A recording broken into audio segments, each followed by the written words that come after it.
Assalamualaikum warahmatullahi wabarakatuh. Baiklah anak-anak, kita lanjutkan pembelajaran kita tematik kelas 2, tema 5, pengalamanku, subtema 1, pengalamanku di rumah, pembelajaran 4 dan 5. Mari nak belajar dengan penuh semangat. Hari ini adalah hari Minggu. Keluarga Benny duduk di teras rumah. Tiba-tiba Benny membaca puisi. Silakan dibaca ya nak. Puisi yang berjudul Taman Bungaku.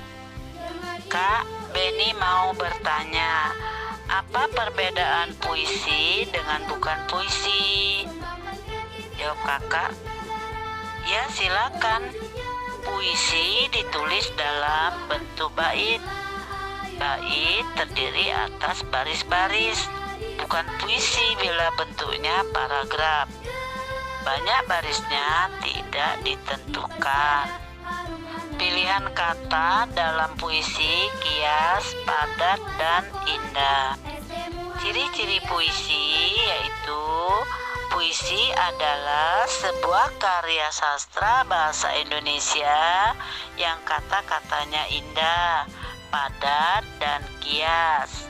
Yang kedua, ciri-ciri puisi menggunakan bahasa yang indah, kias, dan padat. Ditulis dalam bait-bait. Satu bait terdiri dari 4 baris. Cara membaca puisi berbeda dengan membaca kalimat biasa. Dalam membaca puisi ada 3 hal yang perlu kita perhatikan saat membaca puisi, yaitu artikulasi, intonasi, dan ekspresi. Artikulasi artinya saat membaca puisi, setiap kata yang diucapkan harus jelas dan tidak terburu-buru atau mengucapkan kata jelas.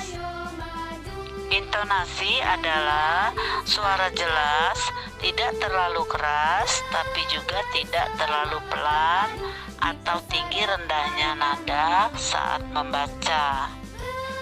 Ekspresi yaitu raut wajah sesuai dengan tema puisi yang sedang dibaca.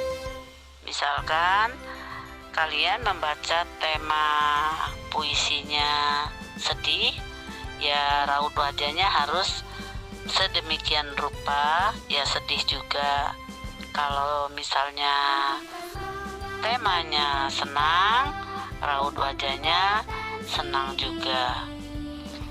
Misalnya kita membaca puisi dengan tema bencana. Kalau kita membacanya dengan senang, ya salah. Berarti kita membaca puisi tersebut dengan ekspresi yang sedih.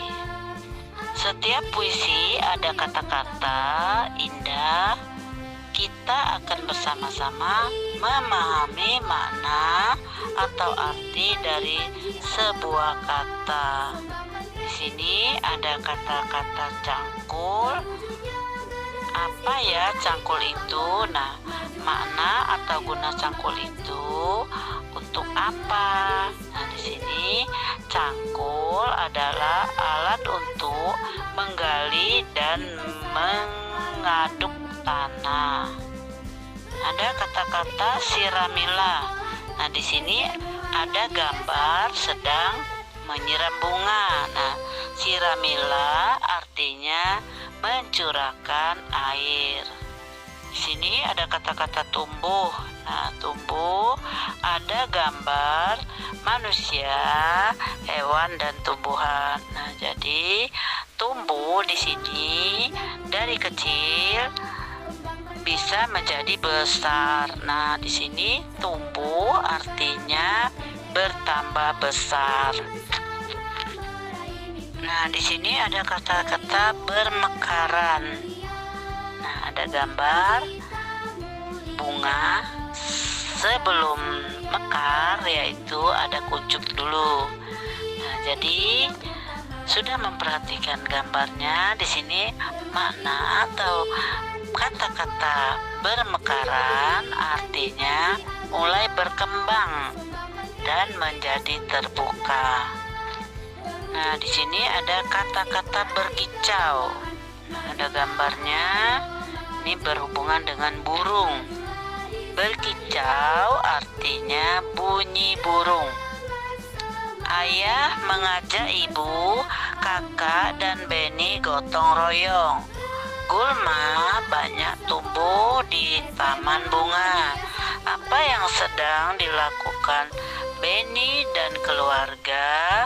Pernahkah kamu melakukannya? Diperhatikan nak gambarnya. Nah, di sini gulma itu adalah rumput-rumput yang mengganggu tanaman. Pernahkah kalian melakukannya? Bergotong royong bersama keluarga. Benny memupuk tanaman. Benny bersama kakaknya bekerja sambil bernyanyi. Benny dan kakaknya menyanyikan lagu Lihat Kebunku. Yuk nak, kita bersama-sama menyanyikan lagu Lihat Kebunku ciptaan Ibu Sud. Sudah bisa semua kan? Yuk nak, kita sama-sama. 1, 2, 3. Lihat kebunku penuh dengan bunga. Ada yang putih dan ada yang merah. Setiap hari ku siram semua. Mawar melati semuanya indah. Pembelajaran sebelumnya sudah belajar ya nak tentang kuat lemahnya tekanan lagu. Nah, di sini tentukan kuat lemah tekanan lagu Lihat Kebunku. Tentukan juga panjang pendek bunyi lagunya. Benny bersama keluarga beristirahat. Benny dan keluarga melihat kebun bunganya. Sekarang kebun bunganya sudah bersih. Selain bersih juga asri. Kemudian kakak Benny membacakan puisi. Puisi yang dibacakan kakak Benny yaitu berjudul puisi yang tadi, Taman Bungaku. Apa isi Taman Bungaku dalam puisi yang dibacakan kakak Benny tadi? Yaitu banyak bunga yang cantik dan menarik. Berikutnya sebutkan kata yang baik pada puisi tersebut yang berjudul Taman Bungaku tadi, yaitu kata yang baik pada puisi tersebut adalah senang, cantik, menarik, berserilah, rindu, harum. Bagaimana bila taman tidak dirawat? Tentunya jika taman tidak dirawat, maka bunga-bunga akan layu, rumput akan tumbuh, dan taman tampak tidak cantik dan menarik. Bagaimana cara merawat taman? Cara merawat taman adalah dengan menyirami tanaman dengan teratur, menyiangi rumput yang tumbuh, memangkas ranting tanaman yang sudah tua dan mati, dan memberi pupuk secara teratur. Setelah beristirahat, Benny membantu ayahnya. Ayah Benny ingin memperbaiki motor. Ayah, apakah nama benda ini? Tanya Benny. Jawab ayah, benda ini disebut jangka sorong.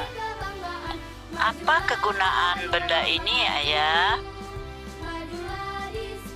Gunanya untuk mengukur benda berbentuk lingkaran seperti mur dan pensil.